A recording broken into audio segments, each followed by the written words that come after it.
को पता चले कि हिंदुस्तानी अवाम मोर्चा युवा राष्ट्रीय कार्यकारिणी का बैठक बुलाया गया है, जिस बैठक में केंद्रीय मंत्री जीतन राम मांझी उपस्थित होते हैं। उनसे जब सवाल किया जाता है सूखा नशा और शराबबंदी को लेकर के, तो देखिए इस पर क्या कुछ कहते हुए नजर आ रहे हैं। सुनिए पहले उनके बयानों को। कोई भी पार्टी का नेता युवाओं से बात करते हैं तो कोई अलग क्या है।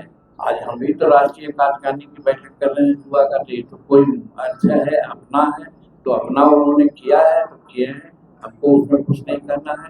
लेकिन हम लोग भी पहले से भी करते रहे हैं। हमारे प्रधानमंत्री जी युवाओं के लिए बहुत सारे काम किए हैं और कर रहे हैं, और आप लोग निकट भविष्य में देखा कि युवाओं की जो बातें थी उसको मानते हुए बहुत से सुधारात्मक काम किए हैं। तो इसीलिए पार्टी का कोई नेता कहाँ किससे मिलता है उसकी अपनी बात है, व्यक्तिगत बात है, उससे हम लोग को कोई लेना देना नहीं। सर युवाओं की संख्या जो है शराबबंदी के बाद और बड़ी है, सूखे नशे, उसको कैसे देख रहे हैं? देखिए, हम लोग का आज का डिस्कशन भी यही है कि हम लोग युवाओं को या और लोग जो हैं नशा से कैसे मुक्ति दिलावें। उसके लिए कानून भी बने हैं बिहार में, लेकिन कानून के अलावा उन लोग का उनसे संपर्क कर करके उनको हर तरह से नशा के बारे में आगे पीछे बात बता करके और उनको समझा करके नशा मुक्त कराने की दिशा में हम लोग गांधीवादी नीति के अनुसार काम करेंगे और कर रहे हैं। सर रिव्यू होना चाहिए या नहीं होना चाहिए? चार बगल से बोलिएगा तो कैसे नहीं। सवाल आज ना पहले महिला बोल रही है।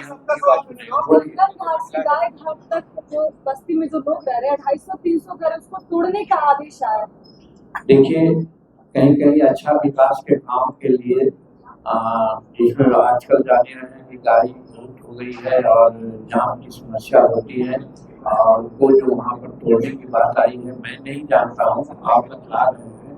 हम समझते हैं कोई खराब नीति से तोड़ने की बात नहीं होगी, और सुप्रीम कोर्ट का आदेश है कि जहाँ कहीं भी हम तोड़ेंगे, इसको हटाएंगे, उसको पुनर्वासित करने का प्रयास करेंगे। तो वैसी परिस्थिति में बिहार सरकार ऐसा निर्णय लिया है तो निश्चित रूप में उनको पुनर्वासित करने का एक ऑप्शन दिया होगा, तब फिर कार्रवाई होगी, ऐसा हम लोग आश्वस्त करते हैं। कोशिश कर रहे हैं 2027 में 35% युवा जो है जेनजी वोट देंगे। यदि 5% भी घसका तो तमाम सरकारें बदल जाएंगी, इसीलिए युवा की याद आ रही है आप लोग को। देखिए, युवा के बारे में सभी समय में सब काल में जेन जी ही नहीं, जेन अल्फा भी है, उनके बारे में को आगे जाने की बात है। और भारत के हर नागरिक, हर तरह के लोगों की चिंता इस जमहूरियत में है, और खास करके एनडीए सरकार है किसी एक को लेकर के नहीं चलने की बात करती है। लेकिन ये बात सही है कि युवा किसी भी राष्ट्र की एक शक्ति होती है और धरोहर भी है। तो वैसी परिस्थिति में जेन जी जो है वो हमसे अलग नहीं हो, वो हमसे अलग होंगे भी नहीं, लेकिन उनको अलग करने के लिए कुछ तंत्र लगे हुए हैं जो गलत सलत बात करके उनको भरमाते हैं। और आपने देखा होगा अभी चाहे अन्य उड़ीसा हो चाहे अन्य राज्यों में जेल जी के लोगों ने ये महसूस किया है कि हम लोग थोड़ा सा गलत रास्ते पर चले गए थे या हमारे साथ दूसरे लोग आ गए थे। हमारा मकसद कुछ है और उनका मकसद पूरा हो, इसके लिए एनडीए के लोग सब लगे हुए। झारखंड में युवा आपने बहुत चुके आप एक सवाल जिसके लिए आप लगातार मुखर तरीके से बोलते रहे हैं, शराबबंदी कानून को लेकर इससे पहले भी आपने रिव्यू की बातें की हैं कि समय समय पर रिव्यू होना चाहिए। अभी वर्तमान में जो स्थिति है सूखा नशा पे भी आपने अपनी बातों को रखा, युवाओं को लेकर रिव्यू होना चाहिए, वक्त है। हम सब दिन ये बात कहा है कि नशाबंदी का जो कानून है वो ठीक कानून होना चाहिए। उसका इम्प्लीमेंटेशन में गड़बड़ी होने से कहीं कहीं अनेक प्रकार की बातें आती हैं। हम इस सरकार से, सम्राट चौधरी से भी एक कहना चाहेंगे आप लोगों के माध्यम से कि शराबबंदी जहां गांधी जी का जन्म हुआ था वहाँ भी है, लेकिन इस तरह से वहाँ लोग में निराशा नहीं है। हम तो पहले से भी कहते रहे हैं कि गुजरात मॉडल की शराबबंदी बिहार में लागू हो, तो सम्राट जी से भी कहेंगे कि एक तो शराबबंदी के चलते पदाधिकारी लोग जो गड़बड़ करते हैं, पैसा अर्जित करते हैं और गरीबों को फंसाते हैं। आज 11-12 लाख लोगों पर किसी प्रकार का केस मुकदमा है जिसमें हमारे गरीब लोगों पर 6-7 लोगों पर है। तो कहने का मेरा मतलब है कि ये ऐसा नहीं हो, इसके लिए प्रशासन को चुस्त और दुरुस्त रखें।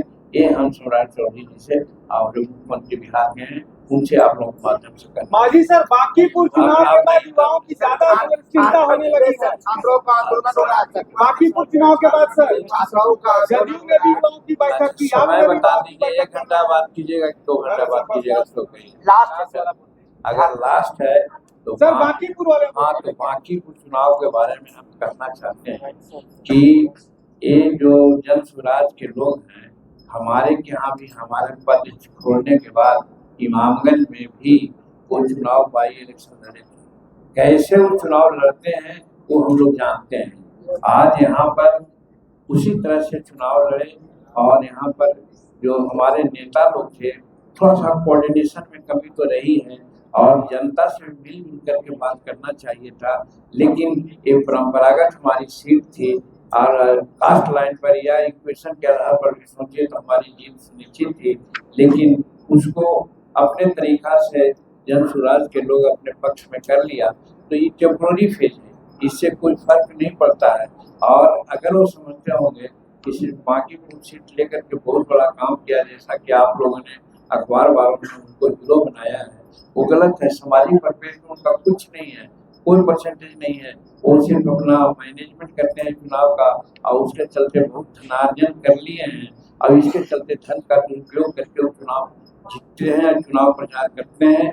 इसी के चक्कर में थोड़ा बांकीपुर के हमारे लोग थोड़ा चले आए हैं, तो इसका ये मतलब नहीं है। और दूसरी बात कि हमारे गरीब तबके के लोगों को अवेकनिंग करने का, उनको आगे बढ़ाने के लिए जो सभ्य प्रयास होना चाहिए था, जो हमारे वाकई वोटर थे उनको नहीं उत्प्रेषित किया गया, जिसके चलते वो एग्रेसिव नहीं हुआ कि हाँ हम तो जीत जाएंगे ही और वोट डालने की प्रक्रिया किया। इसमें वोट परसेंटेज का हमारा कम हुआ और वो लोग आगे बढ़ गए। तो इसीलिए इस चुनाव का बहुत बड़ा महत्व नहीं है, जीत गए हैं।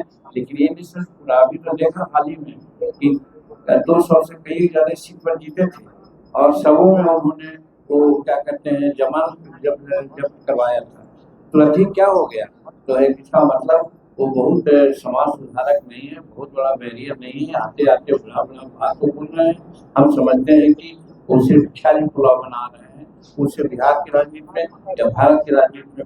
तो जी हाँ, आपने सुना, उन्होंने साफ तौर से कहा कि जिस तरह से बिहार में शराबबंदी है, इसको अब इसमें समीक्षा करने की जरूरत है। और गुजरात में जिस तरह से शराबबंदी लागू किया गया है, उस मॉडल से, गुजरात मॉडल से बिहार में भी शराबबंदी का लागू करना चाहिए। और सूखा नशा को भी लेकर के उन्होंने अपने बयान को रखते हुए नजर आए। बाकी आपकी क्या प्रतिक्रिया कमेंट बॉक्स में जरूर बताएं। देखते रहे एक न्यूज़। धन्यवाद।